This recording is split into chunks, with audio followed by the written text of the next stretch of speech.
অনেক দিন আগে ভারতের একটি নামকরা অ্যানিমেশন স্টুডিও ভাবল শিশুদের জন্য নতুন কিছু করতে হবে।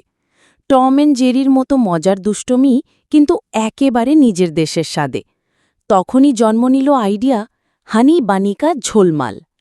এই কার্টুনের মূল চরিত্র হল দুই খরগোশ, হানি আর বানি।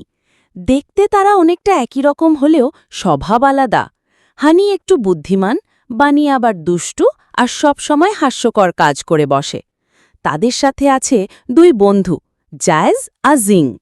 এই চারজন মিলে প্রতিদিন এমন সব দুষ্টুমি আর কাণ্ড ঘটায় যেটা দেখে সবাই হেসে গড়াগড়ি খায়। ২০১৭ সালে প্রথমবার এই কার্টুনটি প্রচারিত হয় ভারতের শিশুদের চ্যানেল সোনি এ। শুরু হওয়ার পরপরই এটি দ্রুত জনপ্রিয় হয়ে ওঠে, কারণ গল্পগুলো ছিল একেবারে হালকা-ফুলকা, মজার আর দুষ্টুমিতে ভরা।